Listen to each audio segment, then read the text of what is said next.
Oman রমেশের দরবার শ্রীকোট শরীফুর 2 হজরাতে কেরামের অনুমতি ও স্বাক্ষরিত আঞ্জুমান ট্রাস্ট গাউসিয়া কমিটি বাংলাদেশ কর্তৃক অনুমোদিত প্রকাশিত গাউসিয়া কমিটি বাংলাদেশ ওমান কেন্দ্রীয় নবগঠিত পরিষদের অভিষেক অনুষ্ঠান গত 29 জানুয়ারি সম্পন্ন।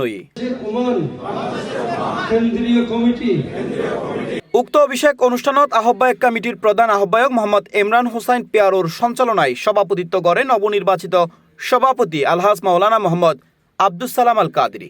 প্রধান অতিথির গুরুত্বপূর্ণ দিক নির্দেশনামূলক বক্তব্য রাখে বাংলাদেশ সোশ্যাল ক্লাব ওমানোর চেয়ারম্যান সিরাজুল হক সিআইপি। আমি অনেক সময় বলি বিভিন্ন জায়গায় এখানে যারা আছে, যারা বিভিন্ন গাউসিয়া কমিটির সাথে জড়িত আগে ছিলেন বা এখনো আছে, আমি মনে করি যে মানবিক সংগঠন, যে আধ্যাত্মিক সংগঠন, ধর্মীয় সংগঠন, তার অন্যতম বৈশিষ্ট্য হচ্ছে যে আপনারা। বিশেষ অতিথির বক্তব্য রাখে চট্টগ্রাম সমিতির ওমানোর সভাপতি ওয়ার্ল্ড এনআরবি সিআইপি অ্যাসোসিয়েশনের সাধারণ সম্পাদক ইয়াসিন চৌধুরী সিআইপি।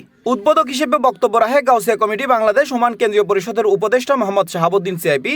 প্রধান বক্তার গুরুত্বপূর্ণ বক্তব্য রাখে গাউসিয়া কমিটি বাংলাদেশ ওমান কেন্দ্রীয় পরিষদের নবনির্বাচিত সাধারণ সম্পাদক মোহাম্মদ রকুন উদ্দিন। এই মাদ্রাসার আন্ডারে আমরা যতটুকু পারি এই মাদ্রাসাগুলিকে আমরা দেখব। আমরা আত্মশুদ্ধ হয়েছি, প্রকৃত দ্বীন এবং শরীয়ত ইসলাম সুন্নিয়তকে আমরা পেয়েছি আলহামদুলিল্লাহ। মানবতার মুক্তির দিশারি হযরত আহমদ মুস্তফা মুহাম্মদ মুস্তফা সাল্লাল্লাহু তাআলা ইসলামের পাক রওজা চরণে।